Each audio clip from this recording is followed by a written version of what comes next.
တာယတနာတို့ကိုရှင်သာမဏေပြုခြင်းဟာသာသနာအမွေခံလူတဲ့ပွဲဖြစ်တာကြောင့်အခုဆိုရင်အလှဒါယကာဓာကာကြီးဖြစ်တဲ့ဦးမင်းမင်းဦးအလှဒါယကာမှဒေါ်အေးတန်နာဆွေရလို့သာသနာမော်ကွန်းမှာကပီးကြိုက်စာစိုက်ထူပြီးဖြစ်ပါတယ်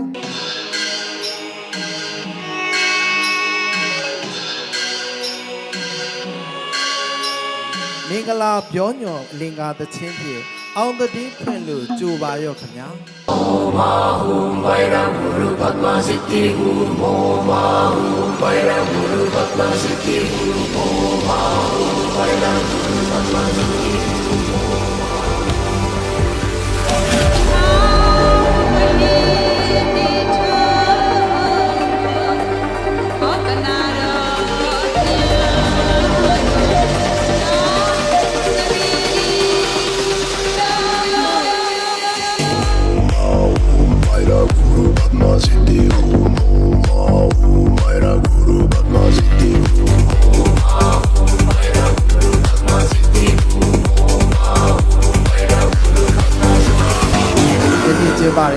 ရှင်ပြုလူတော်မင်္ဂလာသဘင်ရဲ့စာမော်ကုန်းကိုဖတ်ကြားတင်ပြရမယ်ဆိုရင်ဖြင့်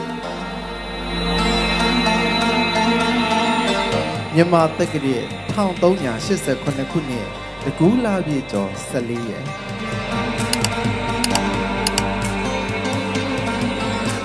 ကောင်းမြတ်ချမ်းသာမင်္ဂလာကတော့တားလာယတနာတို့ကိုသာသနာအနွယ်ဝင်တာမဏေရှင်ဖြစ်သွတ်သွင်းချီးမြှင့်ခြင်းဖြင့်မိဘတို့မှာသာသနာအမွေခံသာသနာဆွေတော်မျိုးတော်များဖြစ်ကြ၏လူနဲ့မြမာတို့မှာချစ်တွက်တိုင်းတာခြင်းမှာမစွမ်းနိုင်ပါသောမဟာဗလာကြီးမားတဲ့အကျိုးကိုရတယ်လို့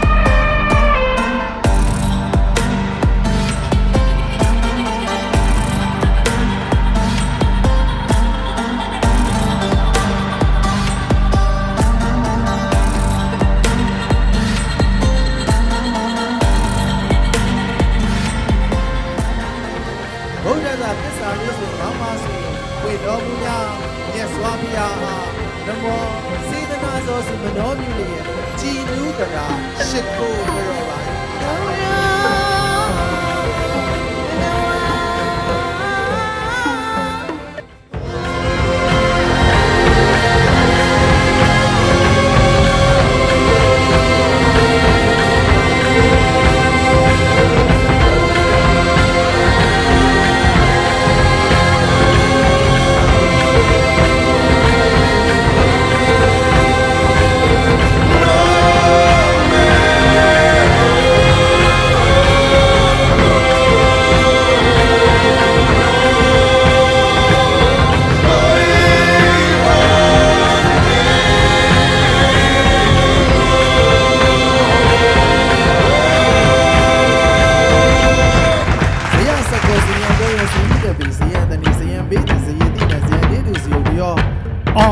Harry Butter Bingasan, Virka, Harry.